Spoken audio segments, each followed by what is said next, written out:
is what is this green strip right down through here? No. In the two previous images, what did the green represent? The oceanic crust. So what we really have is ocean that's literally been squeezed out of existence. And if you don't believe me on that, wait 10 million years and you'll see that the Mediterranean Sea no longer exists. I'm not sure how you're going to wait 10 million years. Yes? So you're basically saying that we think we know how old the Earth is, but it could be older due to a lot of the ancient rocks being buried further underground. It could be much older, and I'm trying to remember how we actually figured that out. I think one of the ways we did that is there is no tectonics on the moon, so by taking the age of the moon rocks, we can then get a better accurate image of how old the Earth is. So that's kind of how we base that. But this does run us into problems when we're trying to find more evidence of early ages of Earth. Because a lot of that rock has been recycled. It's already been destroyed, spit back out somewhere else. So that does give us big challenges on trying to find good, solid evidence in a lot of places. So with your constant to constant, we do get the big mountain ranges.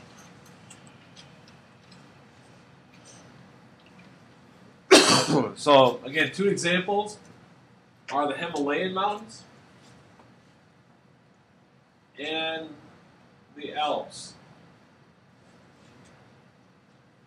So right here are two pictures, both of the Himalayas.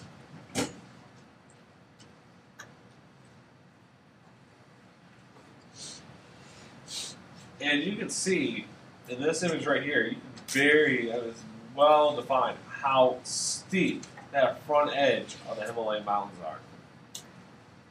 And so this really does create some of the biggest mountain ranges on Earth. You have two continents colliding. This is like two semis. Neither one's going to give way.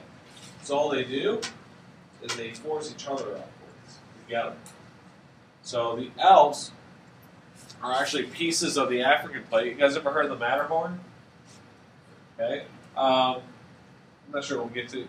Actually, next Tuesday, you guys will be watching a video on the Alps. And it's really kind of cool because they actually talk about how a part of the top of the Matterhorn is actually rock from the African plate. And yet, it's somehow stuck in the middle of Europe. So that's where the two plates are combining.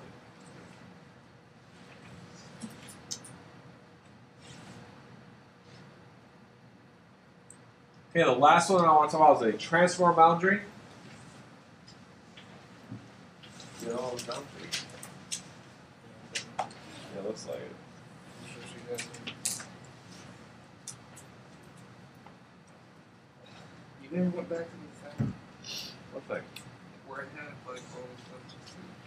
If you would have paid attention, Chase, each one of those had the title of all three.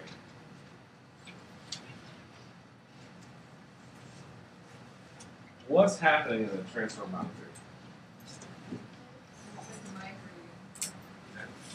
Go ahead. What do you mean? Well, how did it break your heart?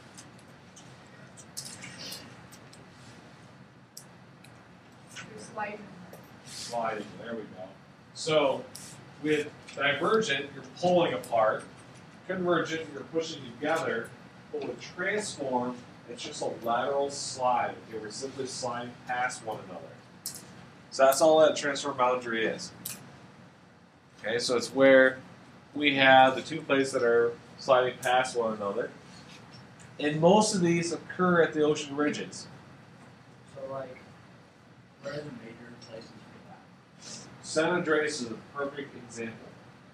Okay, so San Andreas Fault is the transform boundary between the Pacific Plate and the North American Plate. So, like,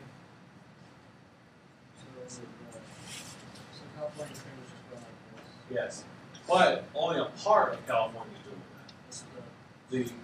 The LA San Diego area is on the Oceanic plate, the Pacific plate. San Francisco is on the North American plate. So what you're going to have is at one point in time, you're going to have San Diego and LA are slightly moving to the northwest, and then most of the United States continent is actually moving slightly to the southeast. So eventually, those three cities will be neighbors in one another. Kind of crazy.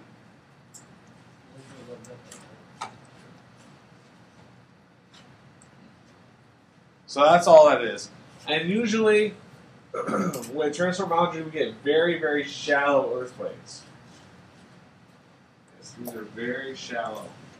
And by shallow, we usually mean like 1 or 2 miles underneath. Deep ones are 20, 30 miles under the crust. What?